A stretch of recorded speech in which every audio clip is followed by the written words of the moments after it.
think it's been a very not an inspiring one for Israel Adesanya in the last year that just concluded, and I hope that this year we're hoping to, of course, better his outing. He has suffered 3 straight defeats. Funny enough, he's coming up against Joe Frazier that has been informed because Joe Frazier has won about 3 of his last game out there. So more like a contradicting battle between the two, as this last time Bender will be hoping to revive back his UFC career because he's been on the low in the last year. I just hope that this year could be a better year for him, but then he must be very wary as well, coming up against Joe, who is has won about 12 out of 14 fights so far. He just managed to lose 2. So I just hope that Israel Adesanya can get his mojo back on.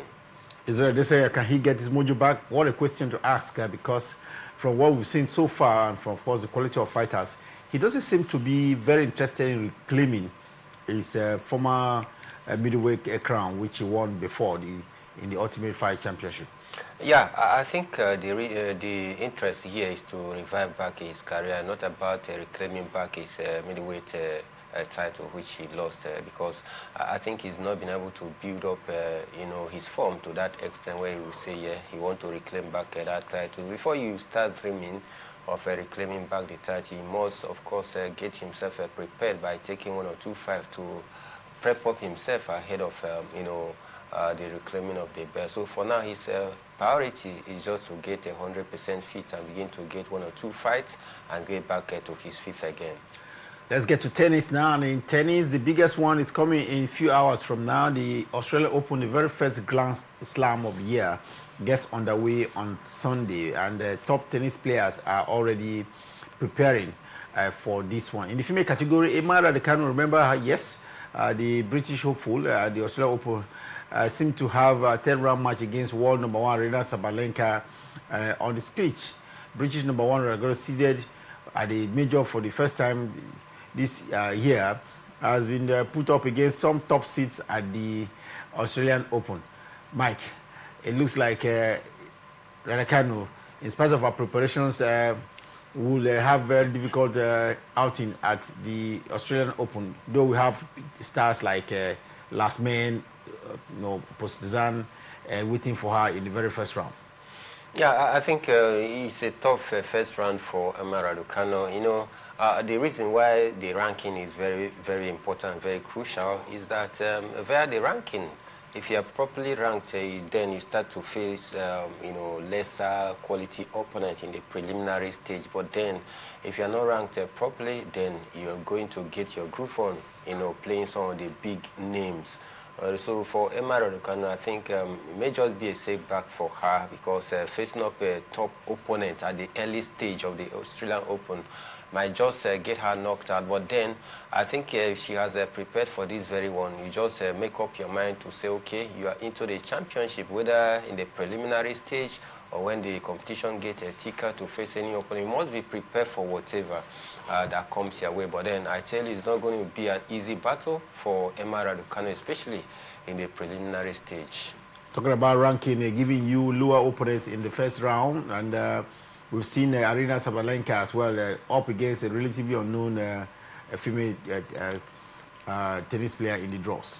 Yeah, for Aryna Sabalenka, it's going to be more like a walkover, although sometimes the upset are bound, no doubt. But then, if you take a look at the form of Aryna Sabalenka, you definitely, give it to her. Coming up against a relatively unknown opponent, I think she's going to breeze through with ease in the first round of the Australian Open. In the men's draw, 2 times champs, Italy's Yannick Sinner gets his beat on the way, drawn up against Hugo Castin. Hugo Castin, world number 1 versus world number 94. I think the disparity in the ranking is very clear, and for Yannick Sinner, he's been an amazing player since he came into the big stage. I think he's been able to maintain consistency. Then I think the only player that has been able to stop him at some point is the Spaniard, talking about Carlos Alcaraz, who has also been on his toe. If not, he's been a total dominance for the Italian, talking about Yannick Sinner. So I think I see Yannick Sinner making a light work of his opponents. Yannick Sinner, and of course, that other attention will be on Carlos Alcaraz. The two of them are not expected to meet until the final, given that they qualify to the final. Definitely, and I think I'm very happy about that, because I would love to see two of them meet each other, maybe possibly in the final. Where they meet each other at the early stage, then that excitement and that FIFA will not be that thick. But then when they meet in the final, then they draw a crowd of tennis, to want to put their eyes in that particular one. So for me, I think a good one that both top players, the world number 1 and world number 2, will not meet each other until probably the final. Will this be the year for Novak Djokovic? He's been looking for that elusive Grand Slam number 25. Can he get it at the Australian Open? I think it's going to be pretty difficult. He's tried that over the last 2 years, not coming forth, but then he's not giving up. Anything at all is very possible. But when you have a top youngsters like Yannick Sinner and Carlos Alcaraz, it's become even more difficult for him to, break that, jinx. He has been able to meet Yannick Sinner in an attempt to break these jinx, and Yannick Sinner actually, got a bit of him. So I think it's going to be very, difficult for him.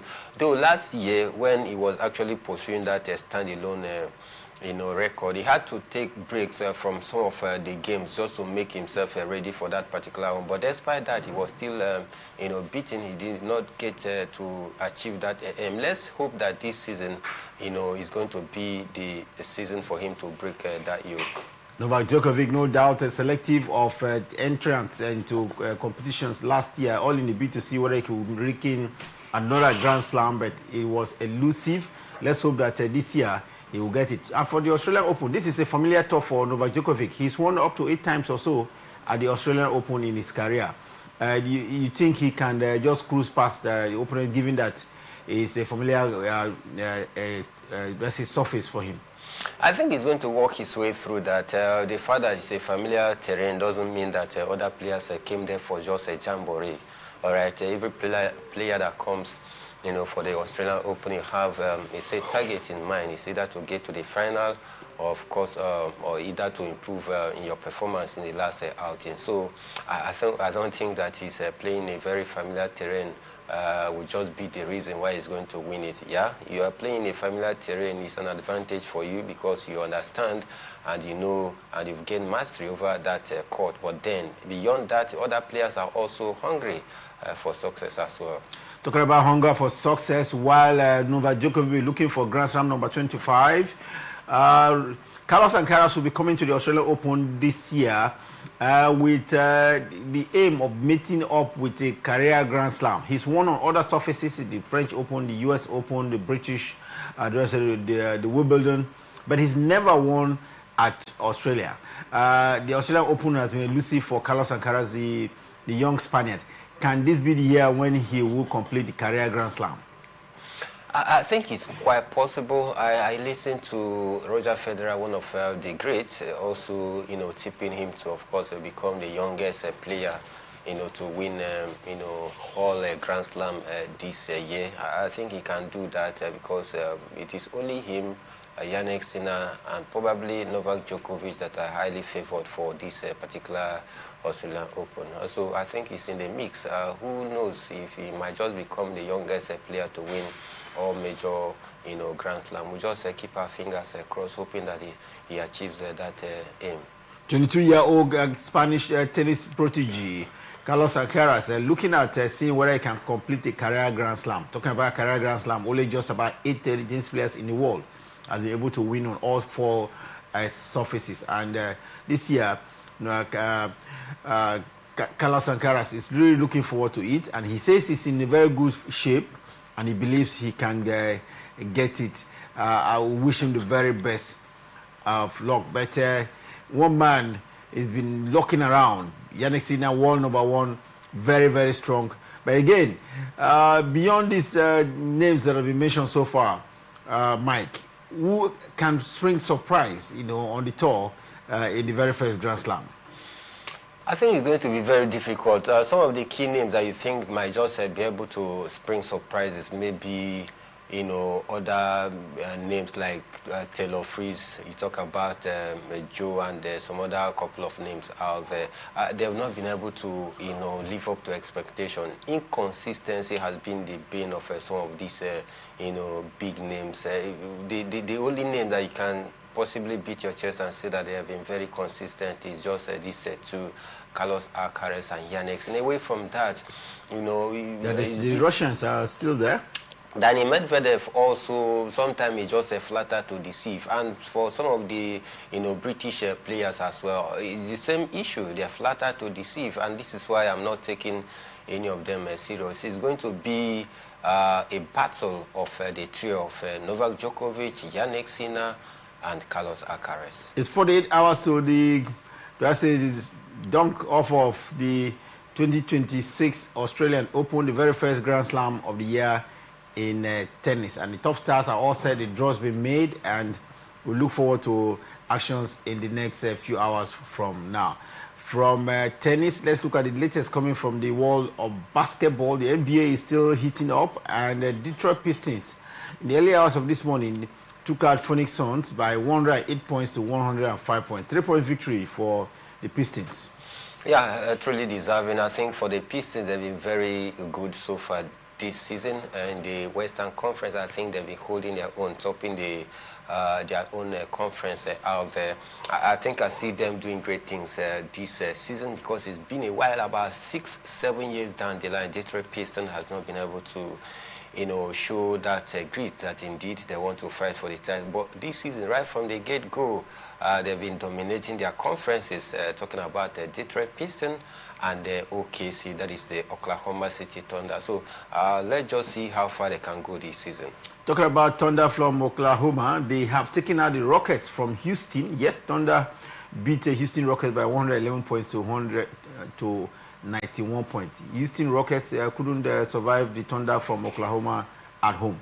Yeah, for Houston Rockets, I think it's been a struggling time for them, though they are not far away from, the top, table, talking about the Western Conference, because they are seated 6 out there, but then coming up against a team that have been very good so far this season in Oklahoma City Thunders, it was very difficult for them. They did all their best, because I watched the highlight of the game, but then their best weren't good enough as the OKC were able to maintain their dominance. Talking about dominance, that's exactly what happened in the encounter between Celtics and the Miami Heat. The Celtics from Boston melted the Heat from Miami by 119 points to 114 points there.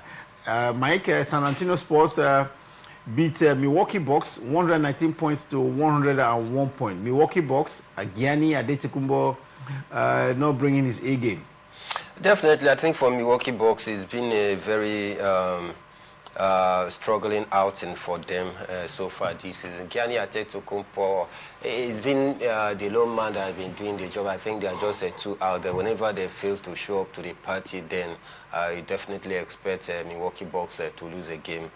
We just hope that they can be able to get their self back on.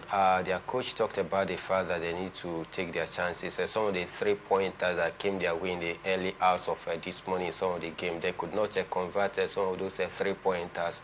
And, converting those 3-pointers could just be the extra edge, because sometimes it might just be down. You just need a point to, of course, get victory over your opponent. And when you get a 3-pointer, you cannot convert it, then it becomes a troubling one for you. So I think they should brace up. The Mavericks from Dallas beat Utah Jazz by 144 points to 122 points. That was a whitewash, if you ask me. Meanwhile, the Golden State Warriors having the better of New York Knicks, 132 to 121 in the fourth quarter. For Golden State Warriors, I think they are just been average so far this season. In their conference, talking about the Western Conference, they are seated 8th. So they see that they win today and lose tomorrow, win next tomorrow and lose the next one. They have not been very consistent so far this season. Meanwhile, the Warriors beat New York Knicks by 132 points to 111 in other fixtures. We saw their Portland Trail Blazers not good at all, not the match for Atlanta Hawks. Hawks uh, being beaten by 117 points to 101 points. For Portland Trail Blazers, I at least expected them to win that very one because they've been struggling in their last game as well. But seated ninth on the conference where they find themselves, they were able to get the needed victory. I think a good one for them. If they can build on that in their next game, maybe, just maybe, it's going to help them climb up the ladder in their conference. That will be it for this half of the show. We'll be right back after a short break. And when we return from a break, we'll look at football. Quite a lot is happening in the world of football right now. The African Cup of Nations entering into the third place fixture with the final coming up on Sunday. On the Premier League here in Nigeria, it's been interesting results. We saw as many as 3 away wins on the resumption after the festivities. We'll bring you details of some of these Premier League results and what to expect at the African Cup of Nations. Don't forget, the draws for the African Cup of Nations for women has been released. We'll look at where the Super Falcons are faced in the group fixtures. When we return from the break, stay with us.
Welcome back. It's Sports Talk here on Atlantic Television Network. This weekend, we'll bring you up to speed with the latest happening around the world of sports. And Mike is still here.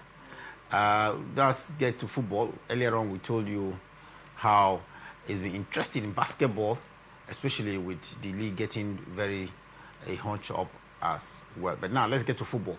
Quickly, Mike, the Premier League has resumed after the Christmas and New Year, festivities. Kun Khalifat has suffered her first loss of the year after he was thoroughly beaten by Katsina United by 2-0. I think for Kun Khalifat, losing their first game of the second stanza in the first year, it just goes a whole long way to tell you how poor they've been so far this season, because it's been very terrible for them. They are currently seated bottom table 20th.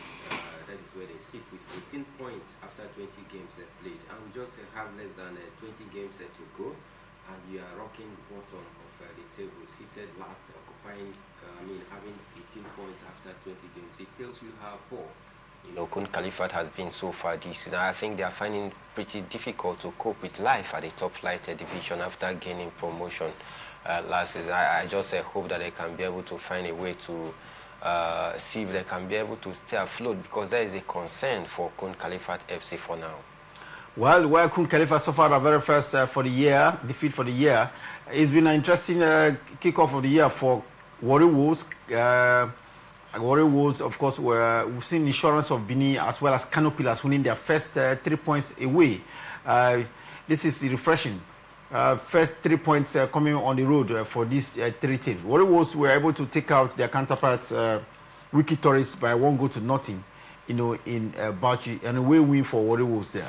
Yeah, great one for Warri Wolves. I think they've also been, not been impressive, but at least I think they've been doing better compared to other teams as well. The likes of, Wiki Tourists as well, another side that need to be very wary about the drop, because they are also not in a very comfortable position out there. You take a look at the standing in the Nigerian Premier Football League, both the mid-table teams and those occupying the baseline, they almost have similar points, not too much gap among these teams. So I think some of these teams need to be very wary, especially as we head into this second stanza. Kano Pillars going to Nasarawa to take 3 points. That's refreshing. Yeah, for Kano Pillars, I think it's a great result for them, because they've also been very poor so far. This is among the team battling relegation for this season as well, because they are seated 18th. So this is an intention to see how they can lift from the bottom? Exactly. So I just think it's a good result for them. Kwara United lost at home. Insurance of Benin traveled all the way to Ilori to beat Kwara United. Yeah, for Kwara United, another team that you need to also be very wary. They are occupying about 14th position, if I'm not mistaken, on the log out there. Yeah, occupying 14th position, and they just need to do better. Allowing your opponent to come beat you at home. Sometimes playing at home might just be a little advantage, and if you fail to take full advantage of the fact that you are playing at home, going away to get all 3 points is not always easy, all right, in the Nigerian Premier Football League. So I think for Kwara, they need to also brace up for a big challenge. Benga Okumbote, with a new club side, Plateau United, traveled to Umuahia to play a 1-0 draw with Imam Amakabo's Abia Warriors. For Plateau United, under their new coach, Benga Ogumote, is a coach that have traveled far and wide when you talk about the Nigerian Premier Football League, and I think he has the experience to see we can be able to tinker this team, helping them to wriggle their way through out of the relegation battle, because for Plateau United, it's been also a difficult season for them, rocking the relegation zone. They are seated 18th as well. So I think for Benga Ogubote, a good point for him, you may want to say, traveling away from home to get a very vital point. But then, according to him after the match, that they are not going to be carried away by the fact that they went away to pick point. They must also prepare ahead of their next game. Did Imama really drop 2 points in Umuahia against a struggling Plateau United? Yeah, for Imama Pakabo, sometimes football is just that way. It's not a one-way traffic where you just predict and say, okay, this team just because they've been great so far this season, or just because they won their last 2 games, they are going to win the next one. It's not guaranteed, and that is why football is always very, very unpredictable. Football is clearly unpredictable, and we've seen Moya's Abia Warriors drop 2 points there. That's not too good because when you come against struggling side, you should get all your 3 points. But that's not what has happened. Let's hope that they will get back in the groove any moment soon. But Abia Warriors, they are still within, let's say, continental places on the league table. Yes, for Abia Warriors, they are still within continental spots on the table out there. We just hope that they can continue to, fire on and push the likes of Rivers United and see if they can be able to dethrone them. Well, Rivers United so far stay top of the table with a valuable point in Enugu. Yeah, for Rivers United, going away from home to pick a very valuable point, I think it's a good one for Finidi George and his boys. We just hope that this season could be that season for them, that they are going to lay their hands on the Nigerian Premier Football League title after some few years back when they won the league. Last season they came second, just a little point difference from the eventual winner, Remo Stars. I just hope that this season will be the season, especially seeing Remo Stars struggling as well. Now let's look at the draws for the Women African Cup of Nations. The draws were made only a few hours ago, and right now we are saying that the Super Falcons have been drawn in a group, in Group C, where there is Zambia, Egypt, and Malawi. It looks easy for the defending champions. Yeah, on paper it looks very easy. Then on pedigree as well, I think it is, definitely looks easy for the Super Falcons, the defending champion. I think it's going to be an easy one for them, especially in the preliminary stage. We've been doing great. Zambia, I think the last time we met, we walloped them 5 goals to nothing, so I'm not expecting a different thing. Talking about the draws for Women African Cup of Nations that was drawn in Morocco a few hours ago, we know that the host team, Morocco, is in what looks like a relatively easy group. You think they had any installations there? I think for Morocco, it seems an easy group for them as well. They're also one of the heavyweights. Having seen them go to the final last time out, even went on to take a 2 goals lead before the Super Falcons came back to win that very one. I just see Morocco with the way they are growing in leaps and bounds in terms of football development and other sport. I just think that they are going to, easily pass through their group as well. There's been general complaint about tournaments being hosted in Morocco. The Super Falcons captain has been instrumental or vocal about Morocco hosting. But they have the facility, and of course they have the organization, and they bidded and they won. Definitely. For me, I think there should be no controversy about the fact that Morocco seems to be getting some of the juicy tournament to host. Talking about the hosting, right? The reason is very simple. Morocco, they've been able to put up a top-notch facilities in place. If you take a look at the AFCON that is currently ongoing, most of the stadia, you see how lush and green it is. Synthetic pitches here and there. Very good and standard equipment and facilities. So for me, I think it is no brainer the reason why they simply get it easier, while bidding to host any of this competition. They have the facilities, they have the infrastructure, they have the organizational structure. What else will you need for a country to be favored? Morocco, no doubt, for me, they have prepared themselves over the years in terms of organization, in terms of infrastructure and facilities, and of course, personnel as well. They are properly grounded, in CAF, and so other countries will have to emulate them in terms of facilities, in terms of finance, and of course, do I say networking, because that's what gets you the hosting right. They've gotten this hosting right over a period of time, and I think they will enjoy it as long as it lasts. Meanwhile, let's look at the African Cup of Nations for male, and of course, it's taking place in same Morocco and it is into the quarterfinal. Do I say into the third place game now? In the next 24 hours or so, the Super Eagles of Nigeria will take on their counterparts from Egypt, the Pharaohs of Egypt, in a third place fixture. This looks like academic, but it is a third place match. You have to win, and of course, get some kind of, let's say, reward for coming third in the competition as well. It doesn't look glamorous, but it's still prestigious, if you ask me, or do I say for a matter of honor and prestige? I think it doesn't look inspiring to so many Nigerians, especially for the fact that last time out we go to the final. This time around, the expectation was for we to win it. But then we were knocked out by the eventual host. Playing the third game match, I think the only benefit is that maybe you're going to get a chunk of the money compared to if you have not finished within the top three. So for me, I think not inspiring at all for the Super Eagles. Though they did their best, but their best weren't good enough. I think if you go through the record, through the history, the Super Eagles, they've actually won the third place finish in the AFCON more than any other country, so it's a record one for them. So, but then we are here. There's nothing we can do. They just need to make sure they win the third place match. Super Eagles of Nigeria versus Pharaohs of Egypt in the third place fixture coming up by 5 p.m. tomorrow in Morocco. We'll look forward to that encounter. But a lot of people are focusing their attention on the center referee for these fixtures coming up at the third place and in the final. A lot of complaints about the quality of referees, at the African Cup of Nations. But it is what it is, Mike. I think these referees need to be given some break, if you ask me.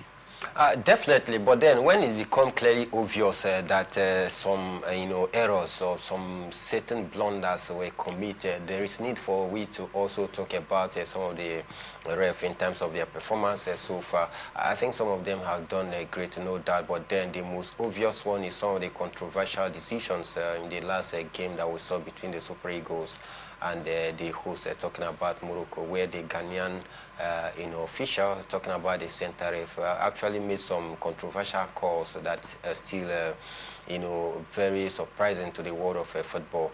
Beyond that, I think most of the referees, they've actually been very professional in their outing. It's just that the one that has been appointed in the final as well is also yet another controversial referee. Congolese referee? Exactly, which some persons are not also comfortable going by the speculations that it seems as though Morocco, just because they came to rescue CAF, when the eventual host pulled out of that very one, maybe they are saying, more like trying to compensate them. But then beyond that, I think most of the referees have done pretty well. Well, we'll keep our fingers crossed and look out for the two center referees, one for the third place fixture between Nigeria and Egypt, and of course between Senegal and Morocco. What a clash that will be on Sunday by, I think, 9 p.m. 8 p.m. Nigerian time. But look, take a peep at the camp of the Super Eagles ahead of this fixture, Mike. Is it calm? Yeah, relatively calm, though. I think the players have been able to put, the grudges of losing the semi-final game against Morocco. They've actually resolved to at least win the third place match. So I think there's no issues at all within camp. It is relatively peaceful. It's just that most of them have actually restricted themselves from social media activities owing to the fact that, the cyber bullying from some football followers for them not reaching the final. So they've just decided to, go off social media and focus for the third place match. Well, talking about the Super Eagles and their stay in Morocco, a Nigerian businessman had promised them $1 million if they had won that encounter to qualify for the final. For not getting to the final, but they still have $500,000 and they missed on the $50,000 for every goal scored. They did score in that fixture. Yeah, despite the failure of not heading to the final, but then the business mogul still keeps, keep his promise, of the money. I think for me it's a good one to motivate the players, despite the fact that they were knocked out, not allowing them to head to the final. They can still smile home with some of the money courtesy of the pockets of that business mogul. Well, just a little bit of retrospect. Will you say that the absence of Captain Didi was responsible for maybe our Asta in that encounter, or maybe our not playing the way we saw of the quarterfinal fixture?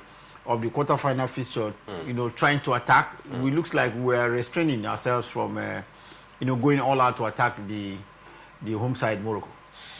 I think if you take a look at the optics, both valid points which you've raised are very, very cogent. First off, the absence of the captain of the side, Wilfred Ndidi, was missed in that middle of the park where Rafael Onyedika could not deputize properly, just like the skipper would have done. Secondly, for the Super Eagles, playing low block against the host is another factor, because for me, I think it would have been an exciting game for the Super Eagles if we had kept the tempo we used to play the last, talking about the quarterfinal game before the game against Morocco. But then I was surprised when the coach decided to deploy low block tactics against the host. So I think both factors were very, very key for the Super Eagles loss. It wasn't the game plan that so many expected. Nigeria has been the most attacking side throughout the group stage, even the knockout stage. Not until we met Morocco, you look as though they were toothless bulldog who cannot bite, and I was shocked with the formation and tactics deployed by the coach. Talking about Coach Eric Chell of the Super Eagles of Nigeria, he had a target to get to the semi-final of the African Cup of Nations or lose his job. Do you think now he has fulfilled his side of the story, and so the NFF should as well extend his contract? I think for me, where some persons are saying, asking the poser whether should he be sacked or stay, I laugh at that, because why should you think or contemplate of even sacking him? We've seen that since he came on board, the win ratio for the Super Eagles has increased almost to 80%. If you take a look at the number of matches that he had played so far, then again, you talk about the playing pattern. This is the first time in a long while where we are seeing a very coordinated Super Eagle playing a champagne football, where you can sit back in the comfort of your home and say, yes, this is the kind of football that you expect of the Super Eagles. It's been long we did not see this kind of exciting football. So what else do you need from a coach? For the result he has delivered, because the win ratio is high. You talk about the form of play, it's improved to the extent that many Nigerians are very happy about it. So for me, I think that is shouldn't be a point of consideration whether to renew his contract or not. Even if we would fail not to renew his contract, stories abound that other top countries right here in Africa are even pursuing the signature of this man. So for me, I think they should fast track the process, give him a new contract, and allow him to build the Super Eagles. Erichel deserved the new contract according to Mike, and I agree with him as well, because from what we've seen so far, he can at least tinker the team, especially for the task ahead. Nigeria will not be going to the World Cup, so we really need time now to really build a team for the next African Cup of Nations. Mike, it looks like we'll have to wrap it up at this point, but looking at the weekend, attention will be on the African Cup of Nations final and, of course, the Australian Open, which is the first Grand Slam of the year. But then it looks like Premiership is returning back. But just then, maybe we just have to wrap up the story, because we can leave that for 6 p.m. Nigerian time. But what what Real Madrid could not do, FC Barcelona did last night. They were able to take out Racing Santander to qualify for the quarterfinal of the Copa del Rey, while the team from Madrid fought out the day first day. I think for Barca, they continue their dominance. It's been a great one for Barca. This is the 11th straight win. Definitely, and all kudos to the coach. Talking about Hansi Flick, I think he's been able to flick things around for good for this same Barca side, which their former coach, talking about Javi Hernandez, was complaining that he need money to buy the kind of quality players that he need. It was one of the reasons why he left Barca. And this man came in at a point in time where Barca are facing some financial crisis, which has hindered them from signing key players. They've just been managing what they have. But then this coach has been able to use the little that he has to be able to build this team to get to where they are right now. Although it was surprising that the game of last night, first half went goalless, but second half they came up, to score 2 goals to head to the next round. I think for me, kudos must be given to Hansi Flick. Hansi Flick, 11 times winner with the team this season. I think the last time they lost was in November last year to Chelsea, and since then they have been on a roller coaster of wins, and with this very young squad, if you ask me, a lot of credit has to be given to Hansi Flick, the German, who is doing so well at FC Barcelona. We'll take a look at some of the results of the Copa del Rey matches on our program Sports Extraordinary at 6 p.m. Nigerian time. Until then, remember, peace and unity are clearly pathways to progress. Always enjoy here on Atlantic Television Network.